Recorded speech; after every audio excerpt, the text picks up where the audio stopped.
Entonces, empezamos una consulta. No sé, licenciada, si me está escuchando. Sí, doctor, sí le escucho. Dígame. Ya, en mi pantalla solamente veo un cuarto del slide. Ahí sí me incomoda porque no veo bien, ni con el lente. ¿Cómo hago para que sea toda la pantalla completa? Doctor, ahorita sí lo estamos viendo toda la pantalla completa nosotros. Ya, yo no estoy viendo todo. Estoy viendo Mm, un cuarto, un quinto de lo que es la pantalla. No sé cómo hacer para mm, guiar, para poder ver completo. Primera vez que sucede esto conmigo, no ujú, sé. ujú. Ampliar Ay, sí. diapositiva, creo. A ver si pone ampliar, doctor, no. Estoy colocando ampliar, pero que no es para todos, pero no para mí. Y sigue igual, ¿no? Pero nosotros sí Eh, podemos apreciar, doctor, podemos apreciar sí, pero toda la ya, figura. ya, ya, ok. Voy a tratar de Ujú. acercarme lo máximo a la pantalla porque créanme que me está saliendo solamente un octavo de la pantalla. No sé qué debo hacer. Bueno, ante todo, el aparato digestivo que nos ha dado la naturaleza es un conjunto de órganos que sirve para que ingresen todos los nutrientes. ¿Y con qué finalidad ingresan? Para que luego puedan ser absorbidos en su mínima expresión. Ejemplo, ustedes saben muy bien que los carbohidratos ingresan como almidón, pero al final solamente se absorben como hexosas y pentosas. Que la proteína ingresa como polipéptidos inmensos, la carne, ¿no? Y al final solo ingresa, se reabsorbe como aminoácidos. E igualmente la grasa que va a ser absorbida en su mínima expresión, triglicéridos, ácidos grasos. Para que ocurra todo esto, es necesario entonces pues que este tubo digestivo, embrionariamente es un tubo digestivo, tenga una serie de órganos y cada uno de ellos tenga las herramientas que necesita para que haya una buena absorción. Entonces sería recordar este punto, es bien importante. Estoy pasando un slide. Ok. El tubo digestivo, a partir del esófago, tiene una constitución en su pared. Tiene una mucosa, una submucosa, tiene una capa muscular y solo a partir del estómago tiene una serosa. Por lo tanto, el esófago no tiene serosa. El hecho de no tener serosa el esófago lo pone en peligro a la persona. ¿Por qué? Una lesión del esófago puede permitir que salga el contenido, ya saben que son alimentos, etcétera, puede haber ácido, y entonces esto va a producir rápidamente una mediastinitis. Acuérdense que el esófago está en el mediastino posterior. Y una mediastinitis va a producir daño en el pericardio, en la pleura. Es un desastre clínico, porque no tiene serosa. Mientras que el estómago y el intestino delgado y grueso se defienden ante una perforación, tienen la serosa que engloba, que trata de luchar contra esa lesión para que no se escape el contenido al peritoneo. En el esófago no ocurre eso, no tenemos nosotros serosa. Es un dato muy importante. Dentro de la histología, ¿no? El epitelio del tubo digestivo tiene algunas características especiales. Por ejemplo, en esta lámina a la izquierda están viendo el epitelio, ¿no? De lo que sería la mucosa gástrica y a la derecha la mucosa intestinal. En la mucosa gástrica ven ustedes que se señala una serie de células que están dentro de la pared, de la mucosa, y que son células que tienen funciones diferentes. Ejemplo, ustedes recuerdan que la célula G produce gastrina y esta produce, ¿no? Estimula a la bomba de protones para que se produzca jugo gástrico. Pero también tiene unas células S, que son las células de la somatostatina, que cuando es estimulada esa célula S produce la sustancia, la somatostatina, y lo que va a hacer es inhibir la producción de jugo gástrico. Entonces, no solamente es la célula G típica de la gastrina que produce jugo gástrico, sino que también hay otras células que juegan lo contrario, inhiben la producción de ácido. Uno de ellos es la célula de la somatostatina. Respecto a lo que es el epitelio del intestino, ustedes saben que tremendamente hay vellosidades. El objetivo de las vellosidades es aumentar, ¿no? Aumentar el área de superficie de absorción, aumentar el área de contacto con los alimentos que se están digeriendo para que puedan ser absorbidos. Ese es el punto. Este epitelio de la mucosa, ¿no? Tiene en su interior, está relacionado con los vasos sanguíneos. Hay vasos sanguíneos y también tenemos vasos linfáticos. ¿Para qué sirven los vasos sanguíneos? Son los que van a captar a las hexosas, a las pentosas y a los aminoácidos que son absorbidos. ¿Y para qué sirve el tejido, la vía linfática? Para captar la digestión que proviene del macronutriente llamado grasa. Entonces, como ven, hay una gran diferencia en cuanto a la distribución de lo que ya se ha absorbido. Aquí tienen también otro dato muy importante. Las células que componen los tejidos, las mucosas sobre todo, a nivel del tubo gastrointestinal, ¿no? Tienen muchas maneras de comunicarse. Todas, obviamente, para favorecer la digestión y la propulsión de los alimentos.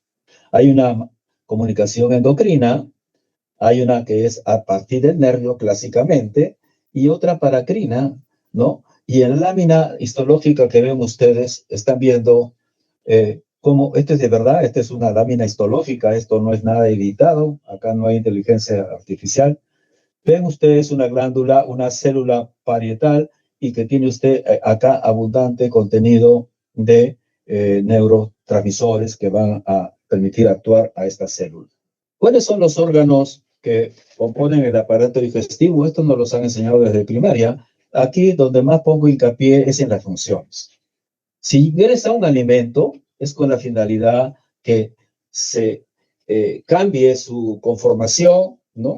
De tal manera que cuando pase al aparato del esófago, al órgano del esófago, no produzca daño, no raspe, ¿verdad? Si yo como algo duro, una fruta, la fruta no va a pasar así de frente como fruta, tiene que ser masticada para producir lo que ustedes conocen como bolo alimenticio.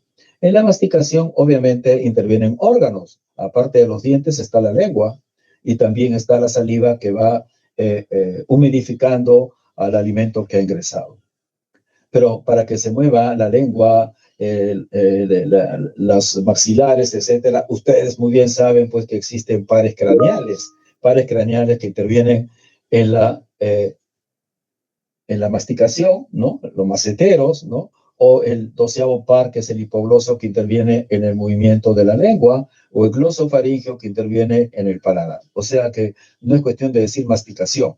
Cuando dicen ustedes masticación, acuérdense que hay pares craneales. Luego que el alimento ya ha sido preparado, ha sido homogeneizado, ¿verdad? Y en parte digerido, como vamos a ver, ese alimento debe pasar al órgano llamado esófago, ¿no? Una relajación suave, leve del esfínter esofágico superior permite que el bolo alimenticio baje por todo el esófago. La pregunta de oro: ¿y cuando baja el bolo alimenticio sufre algún cambio? La respuesta es no, no, no. Allí no se digiere nada, ahí no tenemos enzima, solamente es un órgano de tránsito. De tal manera que el bolo alimenticio rápidamente va a pasar al estómago, luego al intestino, y en el estómago y en el intestino, esto que hemos comido, estos alimentos que tienen los nutrientes, ¿no? Van a ser digeridos. El nutriente va a ser digerido. Para finalmente también, solo en el intestino delgado, estos macronutrientes van a ser absorbidos. No se absorbe macronutrientes en el colon, intestino grueso. Allí se maneja así electrolitos y agua. Para que todo esto ocurra, tenemos que este tubo producir sus secreciones digestivas. Una de ellas es a nivel orofaringe. Tenemos la saliva, en el estómago tenemos el jugo gástrico, jugo pancreático que llega a través del conducto de Wilson a la ampolla de váter, la bilis que proviene del estómago, del hígado, disculpen, y que también va a terminar, ¿no? Va a desaguar en la ampolla de váter duodeno. Y finalmente el famoso jugo intestinal. Entonces, todo eso son herramientas que nos da la naturaleza. Todo esto tiene un control neuromoral, como veremos posteriormente. Si yo puedo decir, aquí esta lámina, no voy a poner de memoria ni voy a decir cuánto cada cantidad de cada jugo gástrico, pero más o menos el promedio es 9 litros, otros libros dicen 10 litros, y de los 9 litros que se producen de líquido que va pasando al estómago, al intestino, ¿no? ¿Cuánto vamos a eliminar al final de los 9 litros por las heces diariamente si no tenemos diarrea? Promedio 200 centímetros. O sea, miren qué maravilla el jugo digestivo. Le ingresan 9 litros y se reabsorbe un promedio de 8.800 centímetros, quedando 200 para las heces. Ese es un mecanismo normal. La saliva es producida, ustedes muy bien saben, por las glándulas salivales. Estas glándulas tienen un control del sistema nervioso, principalmente vegetativo. El sistema nervioso vegetativo, a través del sistema parasimpático, acetilcolina, produce aumento en el volumen de saliva y también producción de las enzimas que contiene la saliva. Mientras que el sistema simpático puede producir un poco de amilasa salival, pero reduce la cantidad de agua. Por lo tanto, la saliva en un estado adrenérgico, un susto, una cólera, una tensión brusca, ¿no? Va a ser una saliva espesa.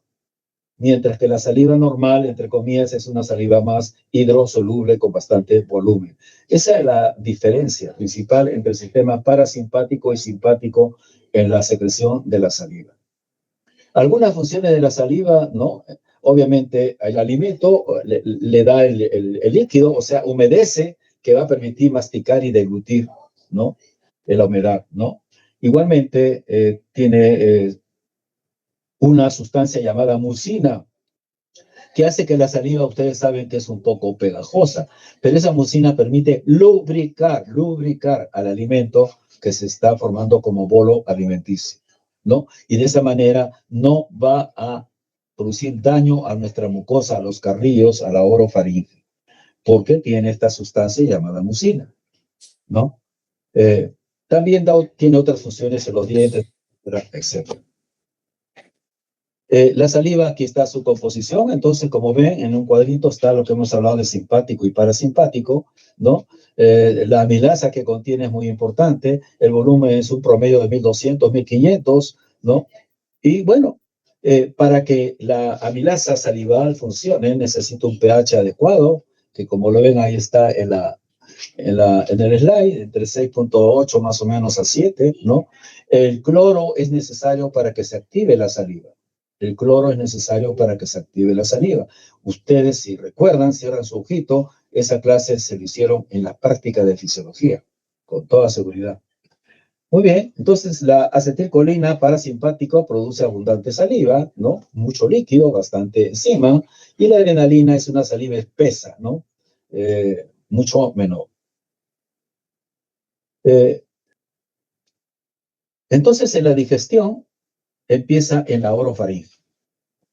La acción básica de la amilasa, llamada tialina, ¿no? Es la de iniciar la digestión, ¿no? De las grandes moléculas de carbohidrato. O sea, ¿cuáles son esas moléculas? Los almidones, ¿no? Estos almidones van a degradarse, van a desdoblarse en maltotriosa, destrinas, etcétera, que son moléculas menos complejas. Entonces, esa es la función a nivel de la digestión de lo que ocurre en la orofaringe. Pero cuando ya está el bolo alimenticio bien puesto, bien formadito, bien humidificado, bien homogeneizado, no raspa, no fastidia, entonces este tiene que ser deglutido. La deglución es un acto voluntario. En este momento, si ustedes quieren, degluten la saliva que tienen en la boca, pero generalmente la práctica es involuntaria. Ustedes comen y solito se va, ¿no? Por deglución, el bolo alimenticio, obviamente, al esófago. Para que esto ocurra, este reflejo de deglución, ¿no? Existe deglución con las comidas, ¿no? pero también sin comidas, ¿no? Y a veces durante el sueño uno no se da cuenta y uno deglute, ¿no? Alguna secreción que pueda tener. Entonces, el estímulo para que se inicie la deglución es la llegada del bolo alimenticio que lo han formado en su orofaringe y que pasa a la parte posterior, a la faringe. Y ahí la respuesta va a ir pues a través, esa señal va a ir a través del trigémino, del glosofaringio, del vago. ¿A dónde va? Al tronco encefálico, que es un centro integrador. Ahí está el núcleo famoso fascículo solitario. Y a partir de este núcleo que está en el tronco encefálico, aparecen las vías eferentes que van a llevar y van a dar órdenes a los músculos que tienen que intervenir para la deglución. Entonces, esto es un reflejo, ahí tienen ustedes los pares craneales. Bueno, el bolo ya cuando va a pasar al esófago, obviamente para que pase al esófago aparece una situación muy especial, ¿no? Cuando uno deglute, miren ustedes, se inhibe la respiración, nadie puede deglutir respirando. Y dos, se cierra la glotis para que no pase el alimento, ¿a dónde? A la vía aérea. En los abuelitos, comienzan ustedes, no sé si tienen abuelitos que paran, entre comillas, atorándose, entre comillas, a cada rato, porque ya con la edad pierden ese reflejo de cerrar la vía aérea a través de la inhibición de la respiración y a través del cierre de la glotis. Entonces, un abuelito es muy fácil que se pueda, escucha, se pueda aspirar. ¿Cuál es el peligro de este problema en los abuelitos, de los que tienen problemas en la deglución? El problema va a ser neumonía aspirativa. ¿Hay alguien que tiene el micrófono prendido? Estoy escuchando conversación. Ok. Sigo escuchando conversación, no sé.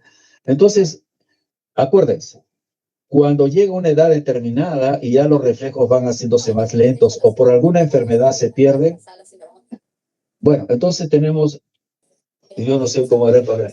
A ver, alguien le chatea, yo no sé, pues este problema. Voy a mandar un chat. A ver, disculpen esta situación. Ok, entonces, importante que recuerden cuáles son los pares craneales correspondientes. Existen pares craneales que llevan la señalización de lo que ya llegó el bolo alimenticio, va la señal al tronco encefálico, al núcleo fascículo solitario, y de ahí sale la señal eferente, que es motora. Tiene que ver con el movimiento de los músculos para que ustedes deglutan. Y para ello, el 12º par, pues porque es la lengua quien lleva todo el alimento hacia atrás, ¿no? El paladar, etcétera. El 5º par que mueve al músculo macetero, etcétera. El alimento cuando ya llega al esófago, ya he dicho que solamente este órgano se encarga de qué, es un órgano de paso, solamente traslada el alimento por gravedad desde el esófago, la parte superior, hasta el estómago, ¿correcto? Tiene sus esfínteres, uno de los más importantes es el esfínter esofágico inferior. ¿Por qué? Porque se asocia a enfermedades con relativa frecuencia. El esfínter esofágico inferior, su función es, ¿no?, impedir, con mayúscula, impedir el regreso del alimento que llegó al estómago y que regrese al esófago. Creo que todos hemos tenido la mala experiencia que a veces por alguna razón nos falla este esfínter y el alimento o el ácido que está en el estómago nos regresa al esófago y se nos sale por la boca y por la nariz y nos arde hasta el alma. Entonces hay que tener cuidado con alguna enfermedad o factores que dañen a este esfínter esofágico inferior. La obesidad a la cabeza, el hacer fuerza, el comer lleno y... No, él estaba criando y eso me avisaron.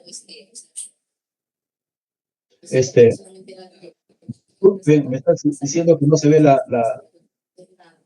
¿Me están escuchando? ¿Se ve la diapositiva? Pregunto.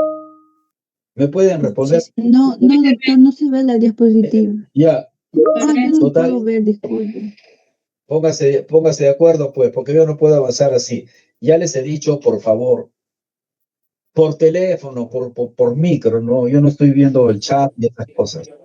Entonces, ¿qué problemas puede ocurrir cuando pase el alimento por el esófago? Esto es medicina. Todo lo que se les enseña en ciencias básicas es aplicada a pacientes. En esta diapositiva tengo 3 enfermedades básicas relacionadas con el transporte de alimentos a través del bolo alimenticio, a través del esófago. Uno de ellos es el más común, el reflujo gastroesofágico, ¿no? O sea, la enfermedad esofágica por reflujo, donde el problema es el esfínter esofágico inferior. ¿Cuál es el peligro de continuamente que regrese el alimento del estómago al esófago? Es que este alimento del estómago, el contenido del estómago es muy ácido y la mucosa del esófago no está preparada para eso. Por lo tanto, desde el inicio, así como un fútbol, desde el pitazo inicial, daña el esófago y produce esofagitis.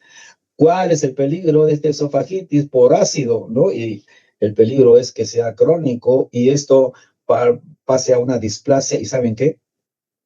Termina en cáncer. El esófago de Barrett, con B larga, y luego este esófago de Barrett se degenera a un adenocarcinoma de esófago. Ese es el gran peligro. Existe una enfermedad en la cual el esfínter esofágico inferior no se relaja.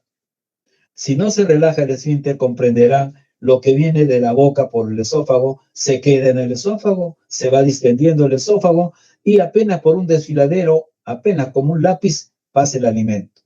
Obviamente el paciente, como se le distiende el esófago, va a tener problemas, regurgitación, vómitos, no va a querer comer, baja de peso, etc.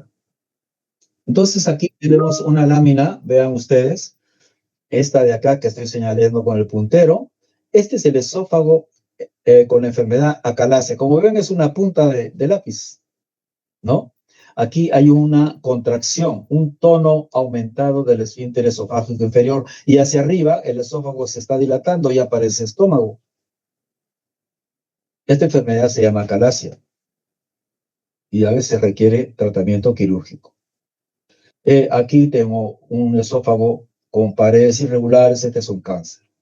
Cuando el esófago tiene alterada el transporte a través del esófago, va a suceder algo que el paciente dice, yo como, doctor, pero siento que no me pasa la comida.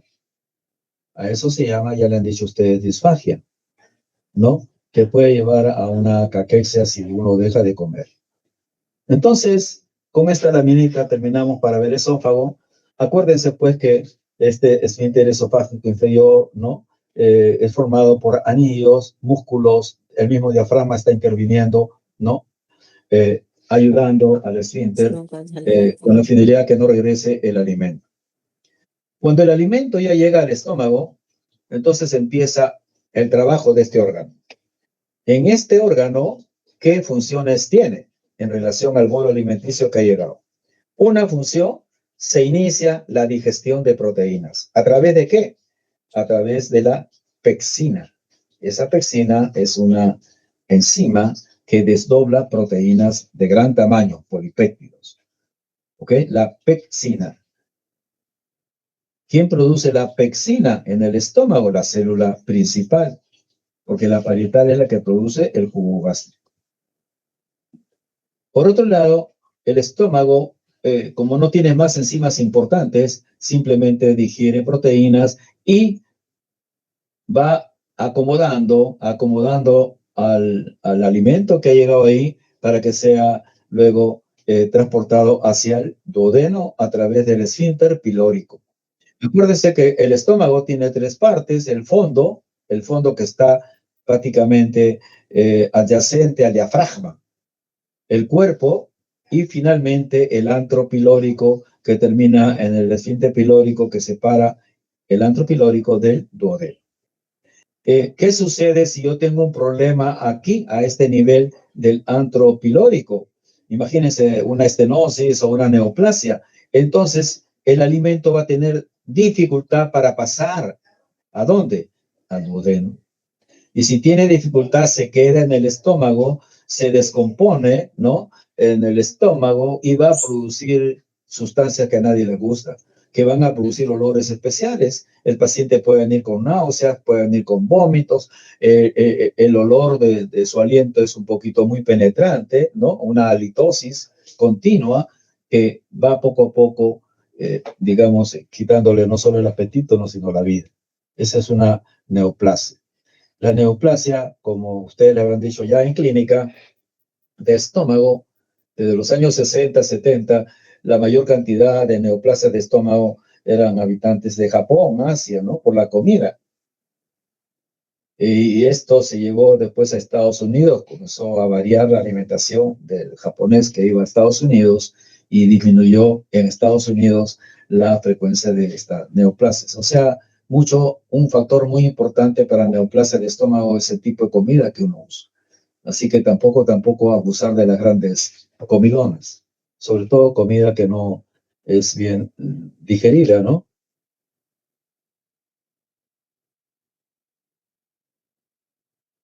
¿Qué hace entonces el estómago?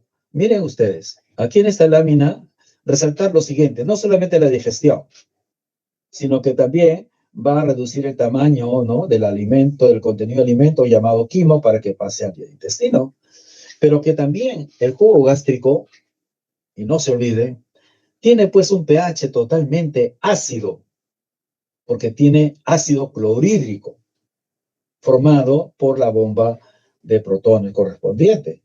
Esta bomba de protones se encuentra en las células parietales. El jugo gástrico lleva un pH de 2, 3. Acuérdense que el normal es 7. Entonces, es como si nos cayera pues ácido muriático a la mano. Igualmente, la célula parietal produce un factor intrínseco que tiene que ver con el manejo, absorción de la vitamina B12.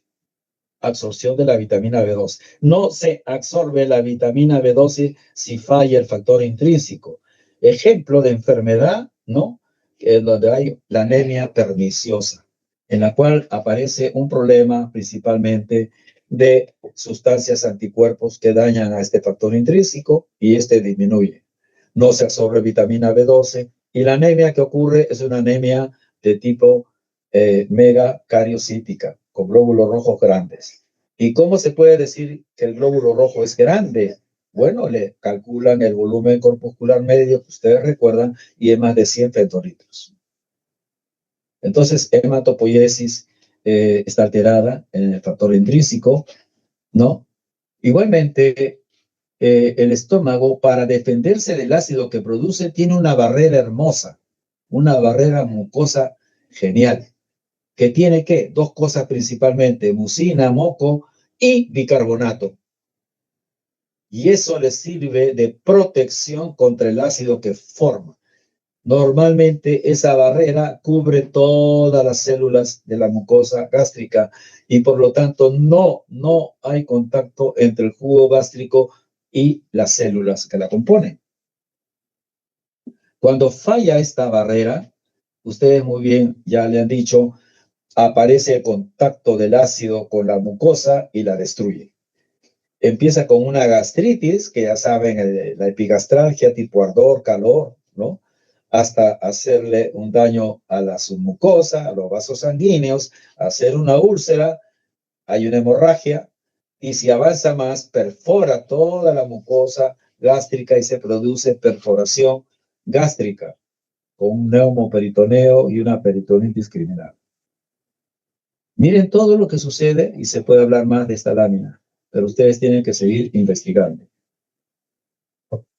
Para que el estómago produzca el jugo gástrico, que es un promedio de 2,5 litros al día, dependiendo, pues, ¿no? Dependiendo de lo que uno come. Si come a cada rato, se supone que apenas llega el alimento, recuerden que se produce jugo gástrico. Entonces, tenemos nosotros que recordar que tenemos un jugo gástrico producido por, ¿no?, la secreción de células que componen la mucosa. Aquí están viendo, he colocado un rectángulo rojo, ¿no?, señalando que esta es la capa que protege a la mucosa. Y esta capa tiene moco, mucina y tiene sobre todo bicarbonato. ¿Quién favorece la producción de mucina, de moco, de bicarbonato? Las prostaglandinas. Por lo tanto, señores, los que tomamos a veces algún analgésico, un antiinflamatorio para algún dolor de la vida, ¿no? Este antiinflamatorio produce su acción porque inhibe la producción de prostaglandina. Nos quita el dolor del hueso, de la articulación, del alma, pero también altera la formación de esta barrera mucosa y de tal manera que el paciente unas semanas o meses después viene con una hemorragia digestiva porque no tiene el moco que la defienda. Así que toda ingesta de AINE tiene su pro y su contra. Hay que tener mucho cuidado. Los inhibidores de la prostaglandina son buenos para el dolor, antiinflamatorios, pero son pésimos, malos para el estómago. ¿Ok? Aquí tienen ya, pues, un poquito, ustedes se han metido en medicina y tienen que saber, pues, que existe, no es cuestión de que se forme el jugo gástrico, ácido clorhídrico, ustedes tienen que también saber algo de bioquímica, para eso han llevado un curso, ¿no? Y en este caso, la bomba de protones necesita de todos estos elementos en la célula parietal para producir lo siguiente, ¿no? Elimina un hidrógeno, absorbe potasio y por otro lado elimina un cloro. De esa manera el cloro y el hidrógeno se unen ya en la luz tubular. Entonces aquí tienen el hidrógeno que sale con el potasio, es un intercambiado, esa es la bomba de protones, pero por otro lado, en otro agujerito aparte sale por la célula parietal cloro. El cloro y el hidrógeno se unen y forman el ácido clorhídrico. Una vez más, en esta diapositiva se remarca el peligro que significa tomar AINES. Para que esta célula parietal active la bomba de protones, se necesita una serie de mecanismos previos. Y esos mecanismos previos necesitan de estímulo, o sea, la señalización. Entonces, ¿cuáles son los factores, sustancias que van a estimular a la célula parietal para que se produzca la señalización y finalmente la activación de la bomba de protones? Entonces tienen ustedes a la cabeza la acetilcolina clásica. Igualmente tienen a la gastrina formada por la célula G. E igualmente tienen la histamina, pero esta histamina tiene sus bemoles. Es formada por las células enterocromofines. ¿Y quién estimula a las células enterocromofines? La misma acetilcolina.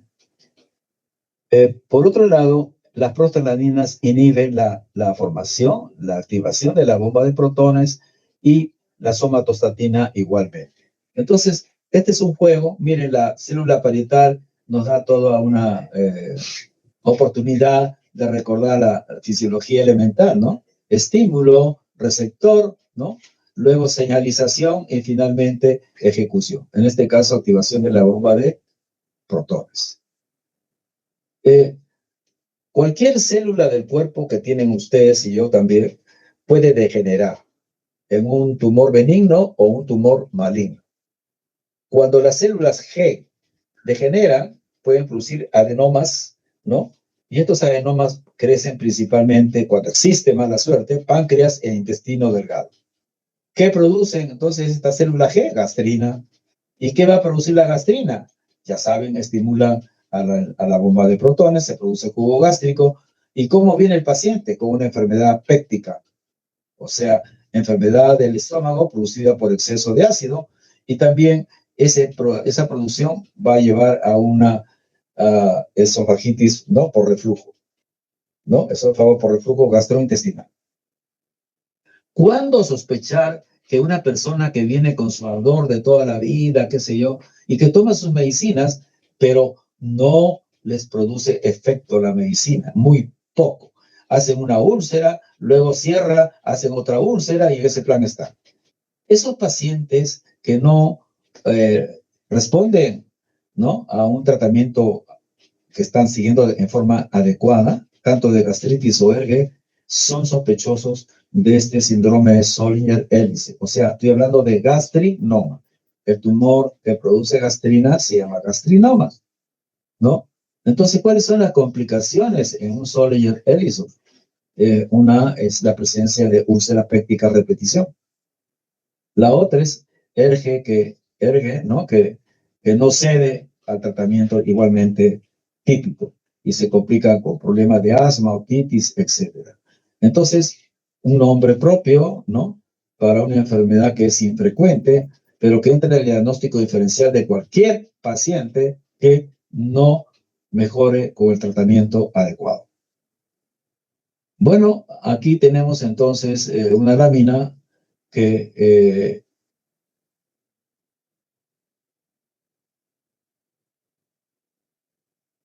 en la cual nos recuerda que para que se forme el jugo gástrico tenemos que tener estos elementos y otros. Estos son los más importantes.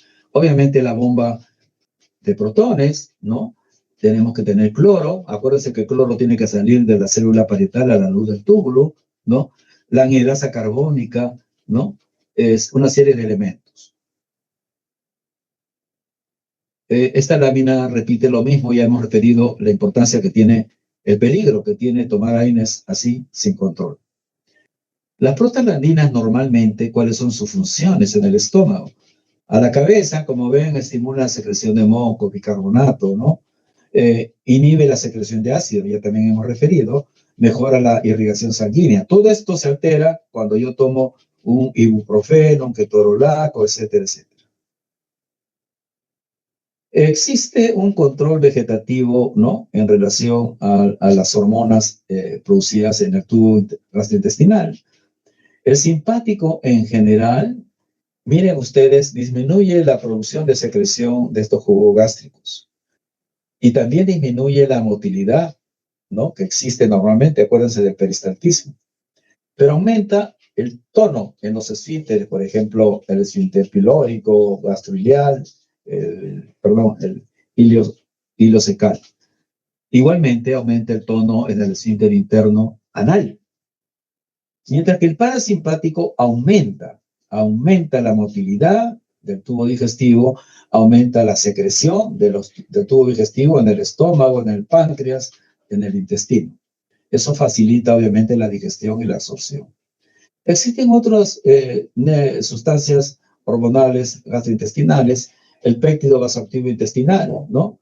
Que disminuye el tono de los esfínteres y por lo tanto favorece el vaciamiento, ¿no? O también hay otras sustancias que estimulan la liberación de gastrina, péptido liberador de la gastrina, por ejemplo. Su nombre es fácil de recordar. La acetilcolina, remarcamos, ¿no? Estimulada, ¿cuándo se produce acetilcolina? A nivel del estómago, que estamos en este órgano. Cuando se distiende el estómago, se produce acetilcolina. Y si se produce acetilcolina, se produce jugo gástrico. Así que tampoco es un juego a cada rato estar comiendo, ¿no? Están a veces en la clase, a veces algunos alumnos están ahí que piquean. U otros que no piquean nada, solamente un chicle y obviamente no escupen, sino que degluten. Y al deglutir están deglutiendo líquido y están deglutiendo aire. El líquido y el aire distiende un poco al estómago. De acuerdo al nivel de distensión se va a producir jugo gástrico. O sea, sin querer están haciendo un daño.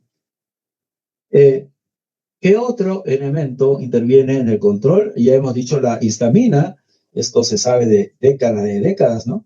Aparecieron, ¿no? En el tratamiento de la enfermedad péptica gástrica antihistamínicos, ¿verdad? Las famosas antiguas ranitidinas. Igualmente la gastrina que ya hemos conversado. Para que se produzca el jugo gástrico hay varias fases. Hay una fase cefálica. Solamente el hecho de pensar en un alimento rico o olerlo o mirar al alimento o pensar, ¿no? Ya hace que el jugo gástrico aparezca. Vean ustedes qué importante es la fase cefálica, ¿no? Pero también la ira, la cólera, la depresión, ¿no? El miedo, sobre todo la depresión, disminuye este jugo gástrico. La fase gástrica de la secreción gástrica, ¿no? Tiene que ver con ya la presencia de alimentos que contactan con la mucosa gástrica. Es muy importante, ¿no? Pero hay unos alimentos que por sí estimulan mucho la producción, ¿no? De gástrica. Ejemplo, el café, que es tiene tanta propaganda, tremendo, ¿no? El exceso de carnes son los péptidos, ¿no? Entonces, el estiramiento, la distensión de la pared produce el famoso reflejo vasovagal que estimula la producción de jugo gástrico. Bueno,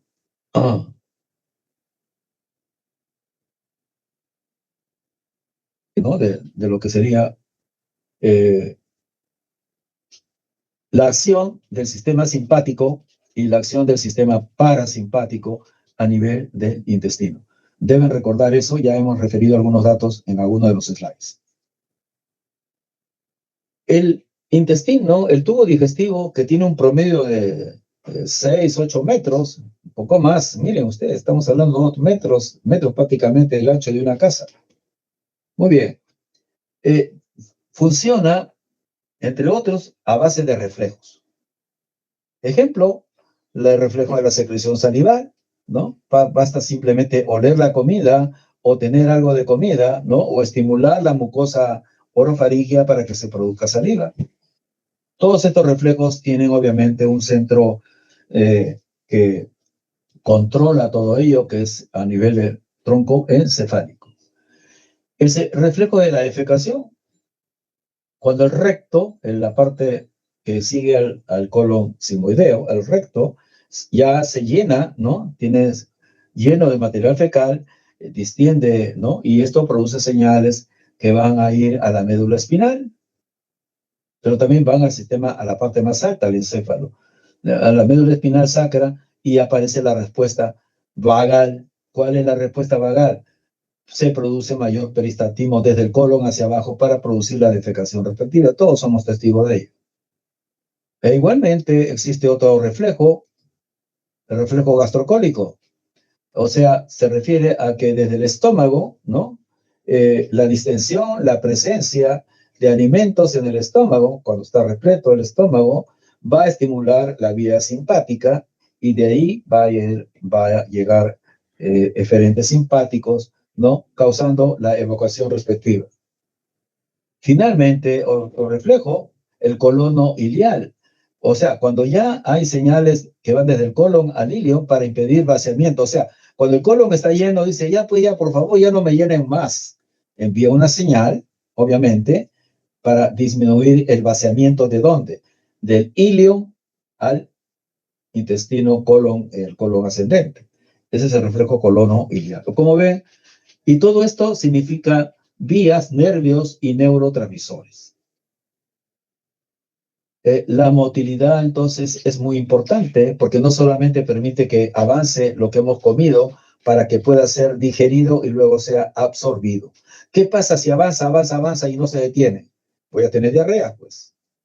Entonces, tiene que haber espacios, ¿no? Movimientos que permitan que el alimento que esté en el intestino haga bastante contacto con la mucosa intestinal, haya una buena digestión y una mejor absorción. Y de esa manera nosotros estamos viviendo felices, sin diarreas y sin estreñimiento.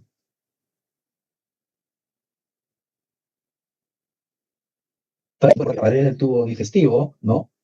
Tiene varias partes, ya saben que tiene la mucosa, ¿verdad? Y tiene la submucosa, y igualmente tiene una pared circular y una pared longitudinal. El famoso ciles, circular interno, longitudinal externo.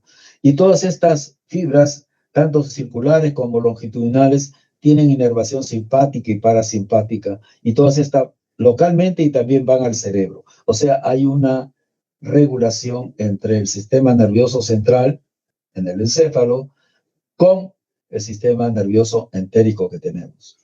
Todo esto gracias a que existe pues liberación de neurotransmisores, ¿no? La acetilcolina, la norepinefrina, ¿no? La dopamina, la colecistoquinina, etc.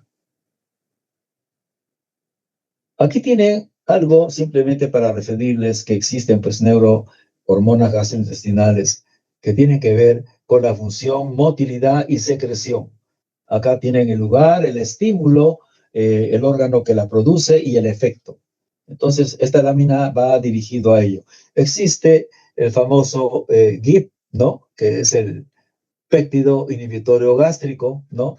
Que tiene también su otro nombre, es conocido como un péptido insulinotrópico dependiente de la glucosa. Estimula la producción de insulina.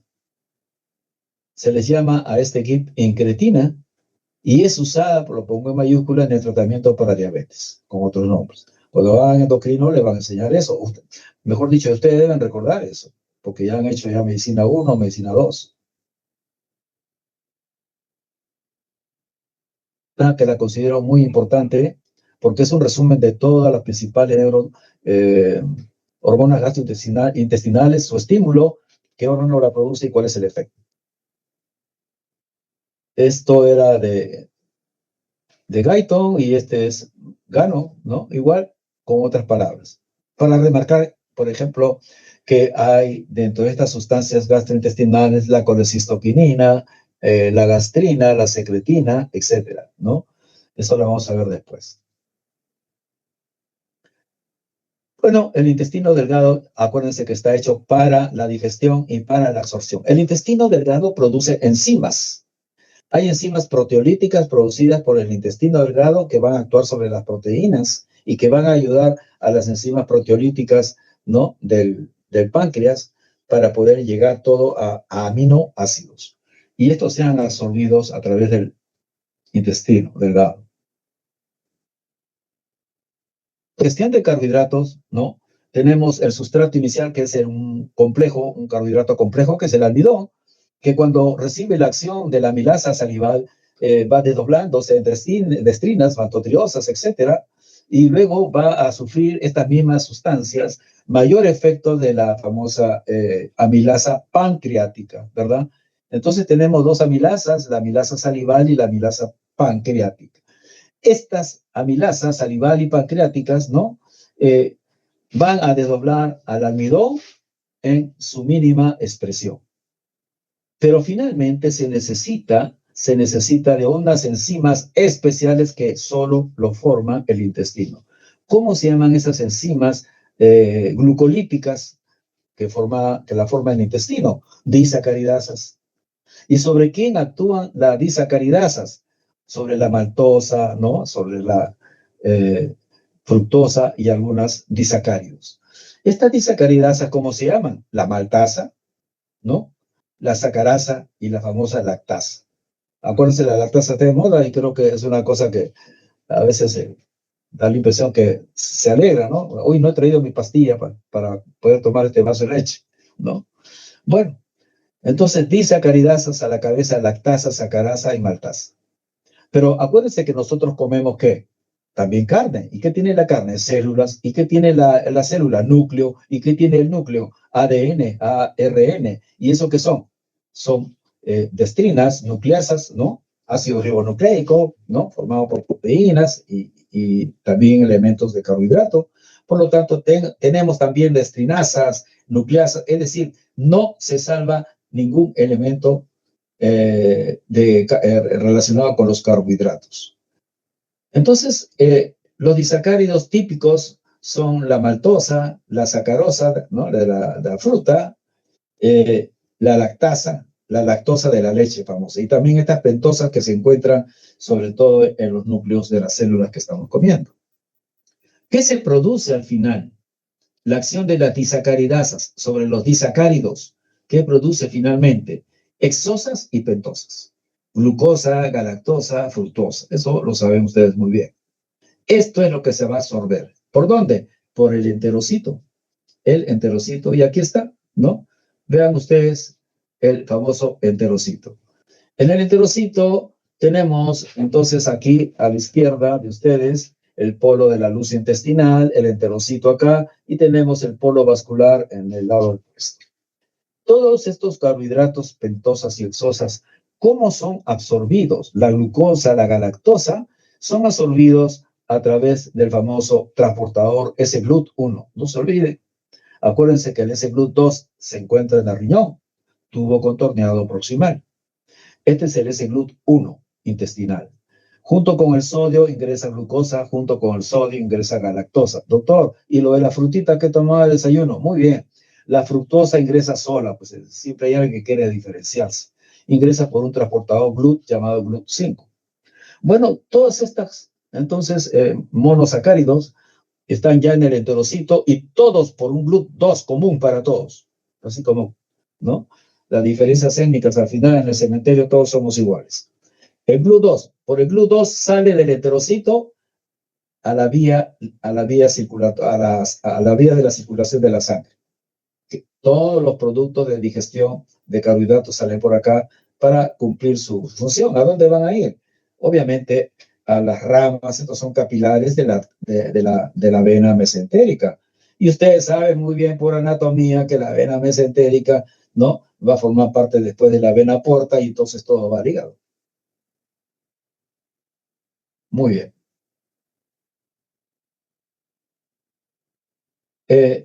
Entonces la absorción intestinal ya le hemos referido. Y ahora hablamos de las proteínas. Para las proteínas necesitamos también enzimas.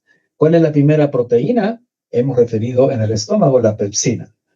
Ustedes saben que la célula principal produce pepsinógeno. El pepsinógeno sale a la luz del estómago y se convierte, gracias al pH ácido que tenemos ahí, ¿no?, se activa en pepsina. Y esta es la que va a actuar sobre la carne que nosotros comemos todos los días. La pepsina. Pero el páncreas también tiene una serie de enzimas proteolíticas. Una de las más importantes, la tripsina. Entonces, ¿el páncreas qué produce? Tripsinógeno. ¿Y el tripsinógeno a dónde va? Por el conducto de Wilson. ¿A dónde? Al duodeno. Y allí en el duodeno se va a activar a tripsina. Una vez que ya se activó a tripsina, esta tripsina va a activar, ¿no?, a otras enzimas proteolíticas.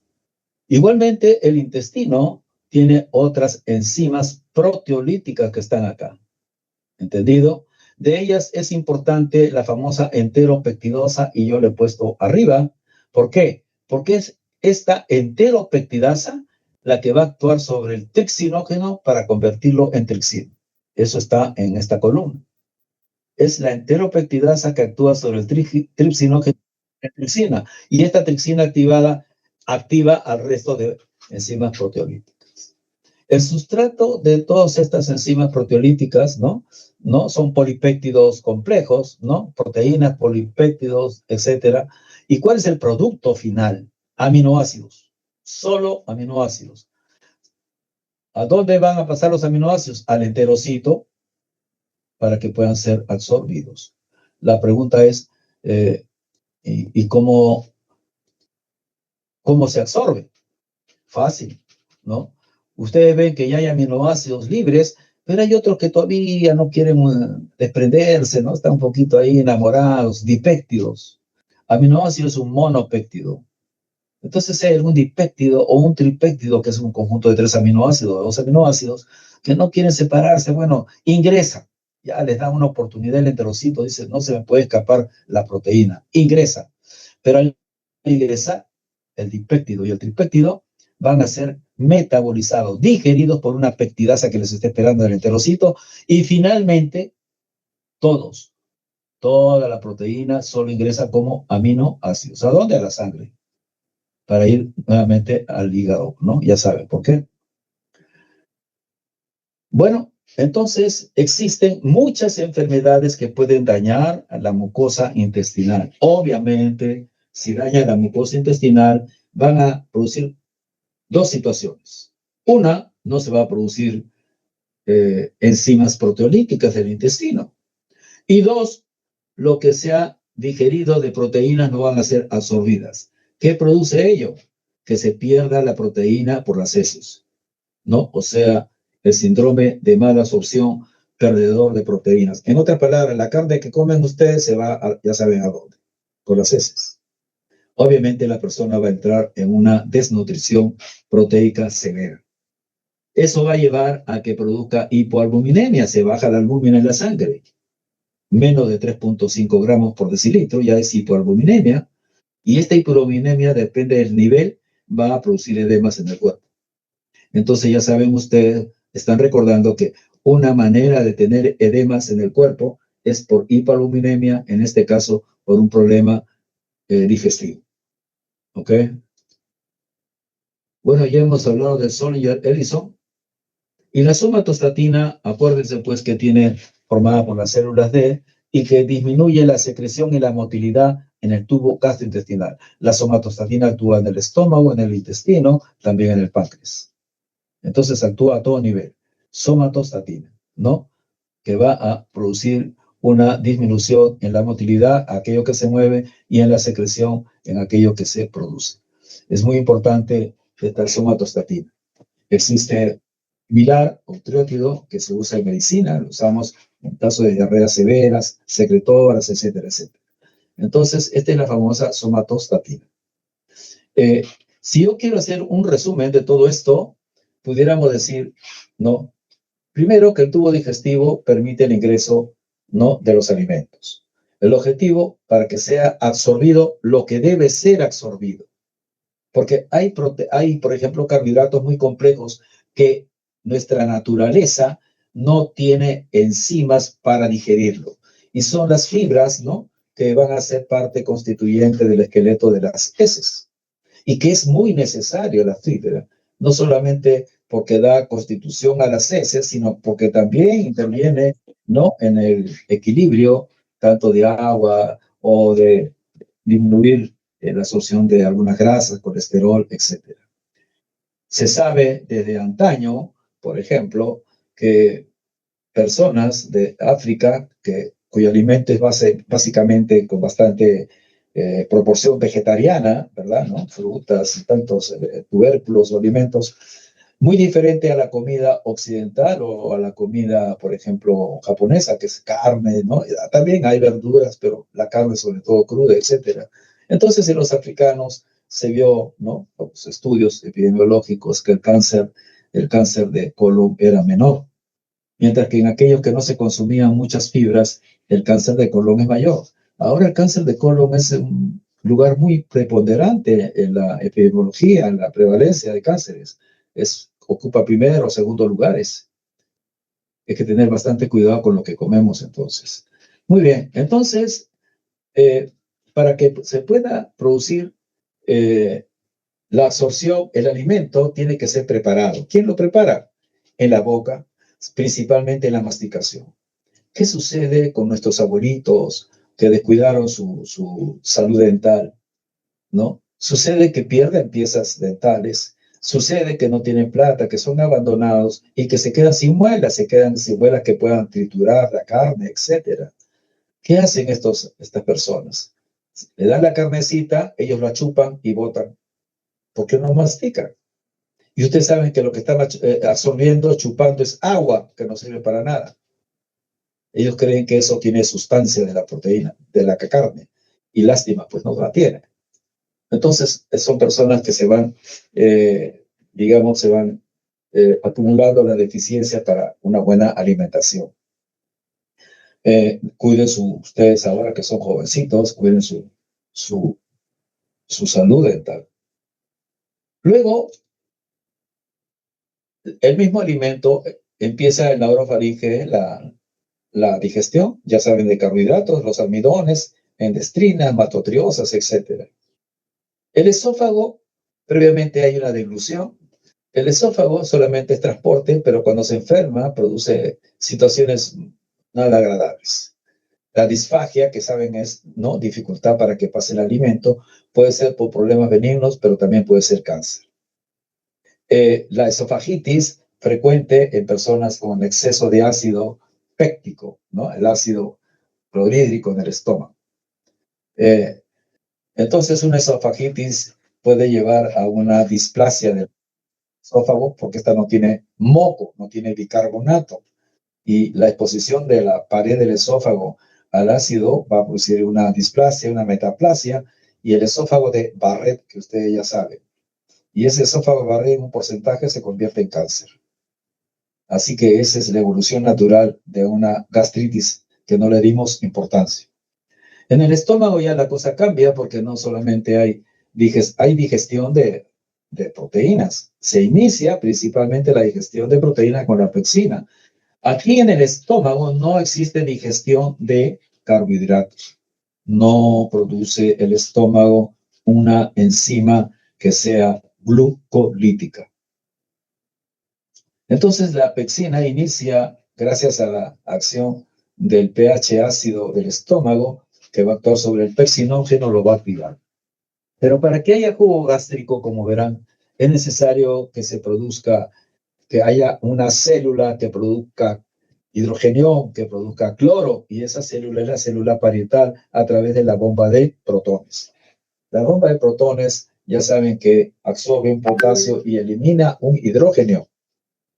Recuerden que el cloro sale por otro lado. La unión del cloro con el hidrógeno se hace solo en la luz del estómago. Por lo tanto, no existe contacto directo entre el ácido clorhídrico y la mucosa. Ahí tenemos una barrera que es la barrera mucosa. Muy bien. Acuérdense que esa barrera mucosa es estimulada su producción, sus características normales por la prostaglandina. Un mal uso de antiinflamatorios que inhiben la prostaglandina lleva a una hemorragia digestiva. Por otro lado, cuando ya la comida está en el estómago, estimula la producción, pues, una serie de sustancias para que se forme y se active la bomba de protones. Tienen la acetilcolina, tienen la histamina, tienen la gastrina, principalmente, ¿no? Pero también hay sustancias que inhiben, es un juego de sustancias que estimulan y otras que inhiben. La que inhibe, prostaglandina y la somatostatina. Cuando el alimento pasa al duodeno, obviamente se tiene que cerrar, pues, el esfínter pilórico, si no regresa la comida. Y ya en el duodeno, la presencia de la comida estimula la producción intestinal, estimula la producción del páncreas, estimula la producción de bilis, y el conjunto de estos jugos gástricos, estos jugos digestivos, termina por digerir los macronutrientes. Ustedes recuerden que macronutrientes son los carbohidratos, las proteínas y las grasas, y que los micronutrientes son todos los minerales y todas las vitaminas. Muy bien, y entonces cada órgano, sobre todo el estómago, ¿no? Tiene factores que estimulan la producción de jugo gástrico. Hay una fase cefálica, una fase gástrica principalmente. La fase gástrica está dada por la distensión del estómago. Y entonces ahí he hecho una observación, no estén pues distendiendo el estómago a cada rato, ¿no? Porque cada rato van a producir jugo gástrico. Y entonces puede fallar la barrera en una de esas y terminan ustedes con una gastritis. Existe un juego entre las hormonas, ¿no?, que se producen en el estómago, las hormonas que se producen en el intestino. Las células parietales también he dicho que producen el factor intrínseco que es necesario para la absorción de la vitamina B12 a nivel del íleon terminal. A nivel del íleon terminal. Si yo daño a la célula parietal como en una gastritis crónica o una enfermedad inmunológica autoinmune como es la anemia perniciosa, entonces no voy a formar factor intrínseco. ¿Y qué voy a tener? Anemia por deficiencia de vitamina B12. ¿Y qué característica tiene esta anemia? ¿No? Es una anemia con glóbulo rojo grande, volumen corpuscular más de 100 femtolitros, y que generalmente da síntomas neurológicos. Da síntomas neurológicos, o sea, no es cualquier cosa. Por otro lado, ¿no? Hemos referido que la digestión final de los carbohidratos da lugar a exosas pentosas que son absorbidas, y la digestión total de las proteínas da lugar a aminoácidos que son absorbidos. Veremos entonces en la siguiente